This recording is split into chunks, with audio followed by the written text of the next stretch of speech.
સાંભળ્યું? આખા ગામમાં વાત ફેલાઈ ગઈ છે કે રંજનને ત્યાં ક્યારેય પારણું નહીં બંધાય. એ પતિ પત્ની તો વાંજ્યા છે. આ શબ્દો જ્યારે મારા કાને પડતા ત્યારે મને લાગ્યું કે કોઈએ મારા જીવતા શરીર પર ગરમ તેલ રેડ્યું હોય. જે સ્ત્રીના ગર્ભમાં બાળક ઉછેરવાની ઈચ્છા હોય એના કાનમાં જ્યારે આવા કઠોર શબ્દો પડે ત્યારે એના હૃદય પર શું વીતતું હશે? આ માત્ર વાક્ય નથી, આ એક અભિશાપ જેવું લાગે છે. પણ શું ખરેખર એક સ્ત્રીની ઓળખ માત્ર એના બાળકથી જ થાય છે? અને આ શબ્દો બોલનાર કોણ હતા? એ જ દુનિયા જે ક્યારેય આપણી વેદના જાણવા પ્રયત્ન નથી કરતી. આજે હું તમને મારી એ સફર પર લઈ જઈશ જ્યાં આ શબ્દોએ મારો પીછો કરવાનો શરૂ કર્યો હતો. ઘરના આંગણે લીમડાનું ઝાડ પવનમાં હલે છે, પણ આજે એ પવનમાં પણ એક પ્રકારની ઉદાસી છે. હું રંજન, મારા લગ્નને 10 વર્ષ થયા છે. આજે પણ જ્યારે હું રસોડામાં લોટ બાંધતી હોઉં કે આંગણામાં પાણી છાંટતી હોઉં ત્યારે પાડોશીઓની નજર મારા પેટ પર જ હોય છે. જાણે એ લોકો જોઈ રહ્યા હોય કે ત્યાં કોઈ ફેરફાર થયો કે નહીં. મારા પતિ વિજય ખૂબ સારા માણસ છે. તેઓ ક્યારેય મને આ બાબતે કંઈ કહેતા નથી, પણ તેમની આંખોમાં જે એક સૂની આશા છે તે હું રોજ વાંચી શકું છું. તે આશા મારા પર બોજ બનીને બેસી ગઈ છે. લોકો કહે છે ભગવાન તો ભોળા છે, કોઈના ખોળા ખાલી નથી રાખતા. તો શું ભગવાન મારાથી નારાજ છે કે મેં કોઈ પૂર્વજન્મમાં એવા પાપ કર્યા છે કે આ જન્મે મારે આ કલંક વેઠવું પડે છે? આજે સવારે જ્યારે હું કૂવા પાસે પાણી ભરવા ગઈ હતી ત્યારે ગામની 2-3 સ્ત્રીઓ વાતો કરી રહી હતી. હું ત્યાં પહોંચી એટલે એકદમ શાંતિ છવાઈ ગઈ. મને ખબર હતી કે તેઓ મારા વિશે જ વાતો કરતી હતી. હું ચૂપચાપ માટલું ભરીને પાછી ફરી. ત્યાં જ પાછળથી પેલા કઠોર શબ્દો આવ્યા, અરે રહેવા દો ને, એના નસીબમાં તો એવું જ લખ્યું છે, વાંજ્યા રહેવું. એ સાંભળીને મારું પગલું થંભી ગયું. હું ત્યાં જ અટકી ગઈ. આકાશ સામે જોયું, પણ ત્યાં પણ વાદળોની વચ્ચે સૂર્ય છુપાયેલો હતો. મારા મનમાં એક વિચાર આવ્યો, શું આ દુનિયામાં બાળક સિવાય પ્રેમનું કોઈ બીજું સ્વરૂપ નથી? કેમ લોકો મારી લાયકાત માત્ર મારા સંતાન પરથી માપે છે? ઘરે આવીને મેં અરીસામાં જોયું. મારા ચહેરા પર કરચલીઓ દેખાતી હતી. આંખોની નીચે કાળા કુંડાળા હતા અને કપાળ પર એ જ દુઃખની રેખાઓ હતી જે લોકોએ મને આપી હતી. હું રડી નહીં, કારણ કે હવે આંસુ પણ સુકાઈ ગયા છે. આ વાતની શરૂઆત તો ત્યારથી થઈ જ્યાં મને સમજાયું કે સમાજ મારા માટે જે વિચારે છે એનાથી હું સાવ અલગ જ છું. રાતનો સમય છે, આખું ઘર શાંત છે, પણ મારી અંદર તો તોફાન મચી રહ્યું છે. અરીસામાં જોઉં છું તો મને એક એવી સ્ત્રી દેખાય છે જેને હું પોતે જ ઓળખતી નથી. શું આ હું જ છું જેના જીવનનો એકમાત્ર ધ્યેય સંતાન મેળવવાનો હતો અને એ ન મળ્યું એટલે શું મારું અસ્તિત્વ જ મટી ગયું? એ રાત્રે મેં નક્કી કર્યું કે હવે મારે કોઈની દયા પર નથી જીવવું. પણ શું એ રસ્તો એટલો સરળ હશે? તે રાત્રે વિજય ઊંઘમાં હતા, પણ મારી આંખોમાં ઊંઘના કોઈ અંશ નહોતા. મેં બારીની બહાર જોયું. દૂર આકાશમાં તારા ટમટમતા હતા. બધા તારા એક સરખા નથી હોતા. કેટલાક તેજસ્વી છે, કેટલાક ઝાંખા. શું ભગવાન પાસે પણ એવો જ હિસાબ હશે? શું હું એક ઝાંખો તારો છું જેને કોઈ જોતું જ નથી? મેં મારા જીવનની ડાયરી ખોલી. છેલ્લા 10 વર્ષમાં મેં ફક્ત એ જ લખ્યું કે કયા વૈદ્ય પાસે ગઈ, કયા મંદિરે બાધા રાખી અને કયા દિવસે રિપોર્ટ નેગેટિવ આવ્યો. મેં એ ક્યારેય નથી લખ્યું કે મને શું ગમે છે. મને ચિત્રકામનો શોખ હતો, મને પુસ્તક વાંચવા ગમતા હતા, મને પહાડોની શાંતિ ગમતી હતી, પણ આ બધું ક્યાંક ખોવાઈ ગયું હતું. સંતાનની ભૂખમાં મેં મારી પોતાની જાતને જ અંધારામાં ધકેલી દીધી હતી. સવાર પડી અને મેં રસોઈ બનાવવાનું શરૂ કર્યું, પણ આજે કંઈક અલગ જ હતું. મેં ચૂલાની બાજુમાં પડેલા જૂના કલરના ડબ્બા બહાર કાઢ્યા. મેં ઘરની દિવાલ પર એક નાનું ચિત્ર દોરવાનું શરૂ કર્યું. વિજય જ્યારે બહારથી આવ્યા ત્યારે તેમને આ જોઈને નવાઈ લાગી. તેમણે મને પૂછ્યું, રંજન, આ શું કરે છે? મેં હસીને જવાબ આપ્યો, બસ જીવનની એક નવી રીત શોધું છું. તે દિવસે જ્યારે હું બહાર નીકળી ત્યારે લોકોની નજર મારા પર હતી જ. મને ખબર હતી કે તેઓ ફરી વાતો કરવાના છે, પણ આજે મને ફરક નહોતો પડતો. મેં માથું ઊંચું રાખીને ચાલવાનું શરૂ કર્યું. મેં જોયું કે જેઓ મને વાંજળી કહીને બોલાવતા હતા, તેમની પોતાની જિંદગીમાં પણ કેટલા બધા ઝઘડા અને દુઃખ હતા. કોઈના પતિ વ્યસની હતા, તો કોઈના સંતાનો તેમની સેવા નહોતા કરતા. મને સમજાયું કે જે લોકો બીજાના દુઃખ પર ટિપ્પણી કરે છે, તેઓ ખરેખર પોતાની જિંદગીની અધૂરપ છુપાવતા હોય છે. મારા મનમાં એક વિચાર આવ્યો, શું બાળક હોવું એ જ સુખની પરિભાષા છે? જો સંતાન જ સુખ આપતું હોત, તો વૃદ્ધાશ્રમોમાં શા માટે ભરેલા હોત? આ વિચારોએ મારા મન પર જામેલી ધૂળ સાફ કરવાનું શરૂ કર્યું. મેં તે દિવસે ગામની એક નાની છોકરીને ભણાવવાનું શરૂ કર્યું.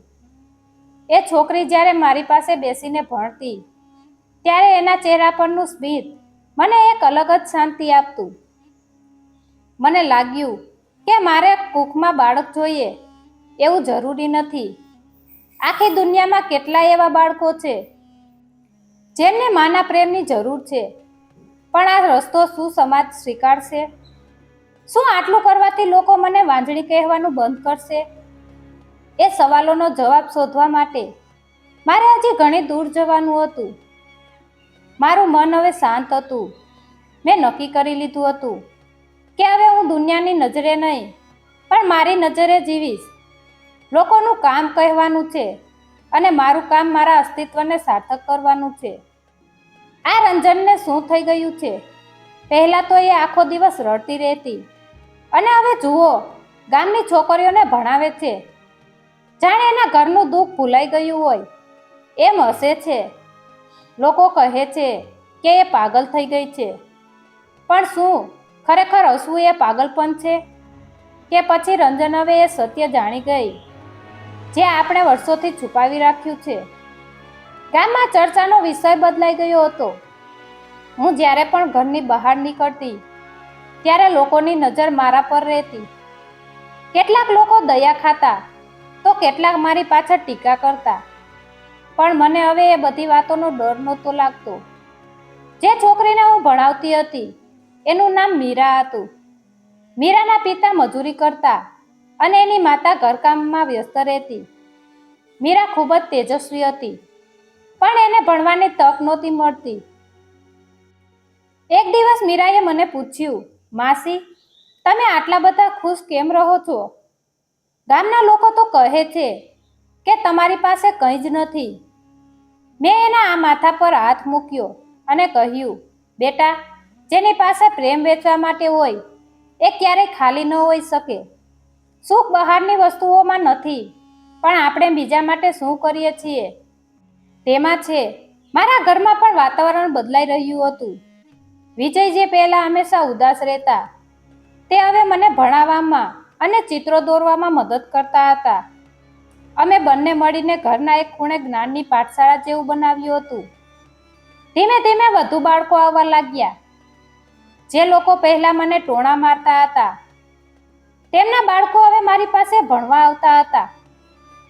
જ્યારે કોઈના ઘરના દીકરા કે દીકરી મારા ઘરેથી ભણીને જાય, ત્યારે તેમની માતાઓની નજર મારી સામે બદલાતી જતી હતી. એ નજરમાં હવે દયા નહોતી, પણ આદર હતો. મને સમજાયું કે સમાજની નજરમાં પવિત્રતાનો અર્થ માત્ર માતા બનવું નથી, પણ તમે સમાજને શું આપી શકો છો તે પણ છે. એક સાંજે ગામના સરપંચના પત્ની મારા ઘરે આવ્યા. તેમણે મારી સામે જોઈને કહ્યું, રંજન, મને માફ કરજે. અમે લોકો તને સમજવામાં બહુ મોટી ભૂલ કરી હતી. તારું ઘર ભલે સંતાનના કલરવથી ખાલી હોય, પણ આજે એ બાળકોના શિક્ષણથી ભરેલું છે. તે અમને શીખવ્યું છે કે માતૃત્વનું વાસ્તવિક સ્વરૂપ શું છે. તેમના શબ્દો સાંભળીને મારી આંખમાં આંસુ આવી ગયા. આ આંસુ દુઃખના નહોતા, પણ એ સ્વીકૃતિના હતા જેની મને વર્ષોથી જરૂર હતી. મેં જે વાંજિયાપણાનું દુઃખ વર્ષો સુધી છાતીએ વળગાડી રાખ્યું હતું, તે હવે ઓગળી રહ્યું હતું. મને હવે એ વાંજિયાવાળા શબ્દોનો અર્થ સમજાયો હતો. એનો અર્થ એ નહોતો કે સંતાન ન હોવું એ શ્રાપ છે, પણ એનો અર્થ એ હતો કે સંતાનના મોહમાં ક્યાંક આપણે જીવનના અન્ય રસ્તાઓ તો નથી ભૂલી જતા. ઘણીવાર આપણે એવું માની લઈએ છીએ કે સામેવાળી વ્યક્તિ પણ આપણી જેમ જ દુઃખી હશે. મેં 10 વર્ષ સુધી એવું જ વિચાર્યું કે વિજય પણ મારી જેમ જ સંતાન ન હોવાના ગમમાં ઘૂંટાઈ કરે છે. પણ શું પુરુષોના મનમાં સ્ત્રી જેવી જ પીડા હોય છે કે પછી તે કંઈક અલગ જ રીતે વિચારે છે? એક રાત્રે જ્યારે ઘરના ફાનસનો પ્રકાશ ધીમો હતો, ત્યારે વિજયે જે કહ્યું એણે મારી આખી દુનિયા બદલી નાખી. એ રાતે વાતાવરણમાં એક અજીબ શાંતિ હતી. મેં મારી ડાયરીમાં બાળકોને ભણાવવાની તૈયારી કરી હતી. વિજય મારા પાસે આવીને બેઠા. મેં જોયું કે તેમના ચહેરા પર તે જૂની ઉદાસી હવે નહોતી. મેં તેમને પૂછ્યું, તમે ક્યારે વિચાર્યું છે કે આપણું જીવન અધૂરું છે? વિજયે મારી આંખોમાં જોયું અને શાંતિથી કહ્યું, રંજન, સંતાન હોવું એ સુખ હોઈ શકે છે, પણ શું સંતાન ન હોવું એ જ દુઃખનું કારણ છે? હું 10 વર્ષથી તને દુઃખી જોઈ રહ્યો છું, અને એ જ દુઃખ મને સંતાન ન હોવા કરતાં વધુ પીડતું હતું. આજે જો હું જોઉં છું કે આખું ઘર બાળકોના હાસ્યથી ગુંજે છે, ત્યારે મને લાગે છે કે આપણો ખોળો ખાલી નથી પણ વિશાળ છે. આપણી પાસે તો આજે અનેક બાળકો છે. તેમની વાત સાંભળીને હું સ્તબ્ધ થઈ ગઈ. મેં જે પ્રેમની કમીની કલ્પના કરી હતી એ પ્રેમ તો મારી બાજુમાં જ બેઠો હતો. વિજયે આગળ કહ્યું, લોકો શું કહે છે તે મહત્વનું નથી. મહત્વનું એ છે કે આપણે એકબીજા સાથે કેટલા જોડાયેલા છીએ. તે તારી ઓળખ શોધી લીધી અને હવે મને પણ મારી શાંતિ મળી ગઈ છે. આ દિવસે મને સમજાયું કે લગ્ન જીવનમાં પતિ અને પત્ની એકમેકના પૂરક હોય છે. જો એક વ્યક્તિ તૂટી જાય તો બીજી વ્યક્તિએ તેને સંભાળવાની હોય છે. અમે બંનેએ સાથે મળીને ગામના ગરીબ બાળકો માટે એક નાનકડી લાઇબ્રેરી બનાવવાનું નક્કી કર્યું. વિજયે પોતાના જમાપૂંજીના પૈસામાંથી થોડા પુસ્તકો અને સાધન સામગ્રી ખરીદી. ધીરે ધીરે અમારું ઘર સંસ્કાર ધામ બની ગયું હતું. જે ગામની સ્ત્રીઓ મને ક્યારેક તરછોડતી હતી, તે જ સ્ત્રીઓ હવે પોતાની મુશ્કેલીઓ લઈને મારી પાસે આવતી. કોઈને પોતાના પતિ સાથે અણબનાવ હોય તો કોઈને સાસુ વહુની સમસ્યા હોય. હું મારી વાતો અને અનુભવોથી તેમને સમજાવતી. મને લાગ્યું કે ઈશ્વરે મને ગર્ભમાં બાળક નથી આપ્યું તો શું થયું? મને આખા સમાજની મા બનાવવાની જવાબદારી આપી છે. ગામના લોકો જે પહેલા મને વાંજણી કહીને સંબોધતા હતા, હવે તે જ લોકો મને મા કહીને બોલાવે છે. જ્યારે કોઈ નાનું બાળક મને જોઈને દોડતું આવે અને મને વળગી પડે, ત્યારે મને કોઈની કમી નથી લાગતી. ક્યારેક જીવનમાં એવી પરિસ્થિતિ આવે છે જ્યારે તમારી પરીક્ષા લેવાય છે. સમાજ જેણે મને સ્વીકારી લીધી હતી, ત્યાં જ એક એવી ઘટના બની કે લોકોના મનમાં ફરી પાછો જૂનો સવાલ જીવંત થઈ ગયો. શું રંજન ખરેખર મા બની શકે છે? શું એક સ્ત્રીના ગર્ભમાં જેનું લોહી નથી એને એ માનો પ્રેમ આપી શકે? એક રાત્રે ગામના પાદરે એક નાનકડું બાળક રડતું મળ્યું, અને એ બાળક સાથે જ મારા જીવનનો સૌથી મોટો વળાંક આવ્યો. એ રાત્રે વરસાદ ધોધમાર વરસી રહ્યો હતો. ઘરની બહાર કોઈના રડવાનો અવાજ આવતો હતો. હું અને વિજય બહાર દોડી ગયા. જોયું તો એક ટોપલીમાં એક નાનકડું બાળક ધ્રુજી રહ્યું હતું. એને જોઈને મારું હૃદય ચીરાઈ ગયું. કોઈ નિર્દય વ્યક્તિ આ ફૂલ જેવા બાળકને અહીં રઝળતું મૂકી ગયું હતું. મેં તરત જ એ બાળકને ઉપાડી લીધું અને છાતી સરસું ચાપી દીધું. બીજે દિવસે આ વાત આખા ગામમાં ફેલાઈ ગઈ. ગામના કેટલાક વડીલો ભેગા થયા અને કહેવા લાગ્યા, રંજન, આ બાળકને અનાથ આશ્રમમાં આપી દે. તારું ઘર સંસ્કારધામ છે, પણ તારી પાસે આ બાળકને રાખવાનો અધિકાર નથી. સમાજ શું કહેશે કે એક વાંજળી સ્ત્રીએ આ બાળકને કેમ રાખ્યું? કદાચ એના નસીબની અસર બાળક પર પડે. તે વખતે મારું લોહી ઉકળી ઉઠ્યું.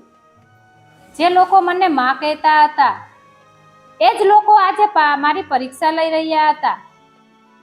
મેં બધાની સામે ઊભા રહીને કહ્યું, તમે કહો છો કે હું વાંજળી છું એટલે આ બાળક મારાથી દૂર રહેવું જોઈએ. પણ આ બાળક જેણે અનાજ છોડ્યું એના કરતાં તો એનું પાલન પોષણ કરનાર માનું મહત્વ વિશેષ હોય છે. માતૃત્વ એ લોહીના સંબંધોનું નામ નથી, એ તો સ્વીકૃતિ અને સમર્પણનું નામ છે. મારા અવાજમાં એટલી મક્કમતા હતી કે ગામના વડીલો પણ ચૂપ થઈ ગયા. વિજયે પણ મારો સાથ આપ્યો. અમે નક્કી કર્યું કે અમે આ બાળકને કોઈ પણ ભોગે દત્તક લઈશું.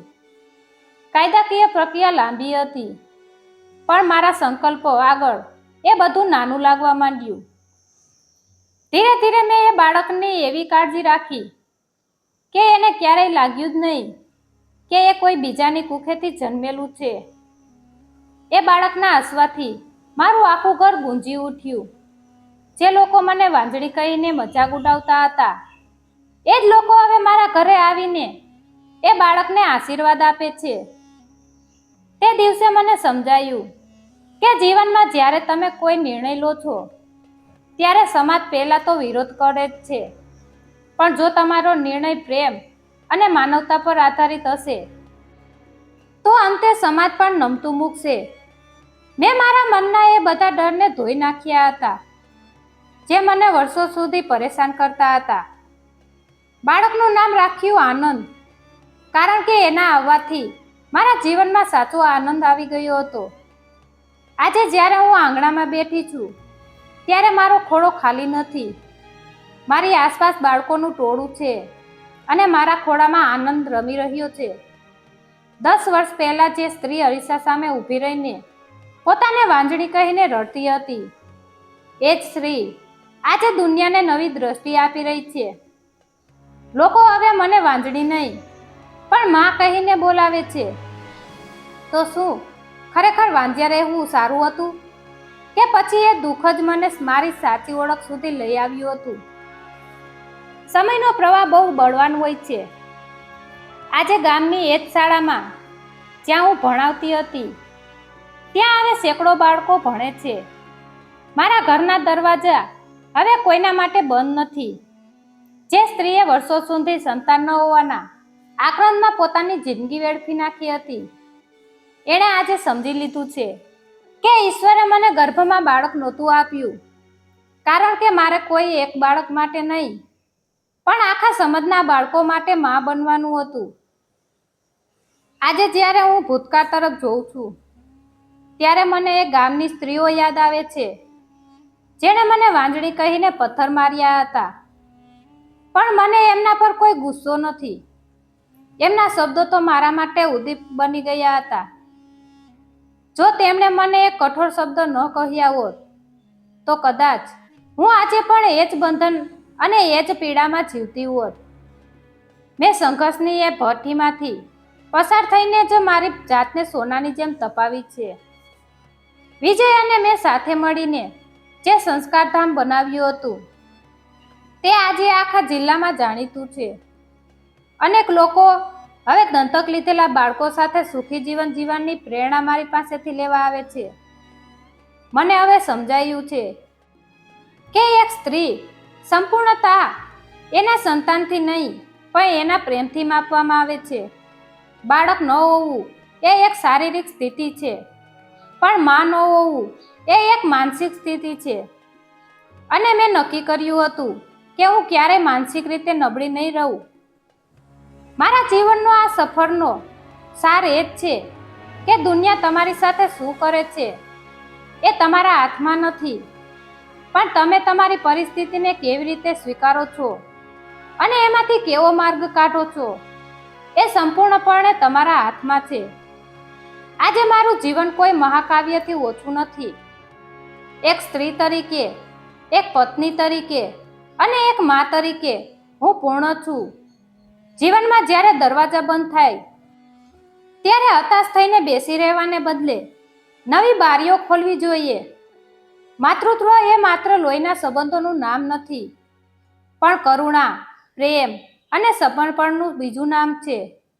જેને સંતાન નથી એ ખાલી નથી, એની પાસે તો આખી દુનિયાના બાળકોને પ્રેમ આપવાનો અવસર છે.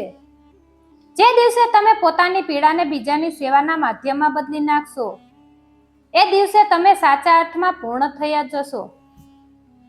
મિત્રો, શું તમારા જીવનમાં પણ કોઈ એવી પીડા કે અધૂરપ છે જે તમને આગળ વધતા અટકાવી રહી છે?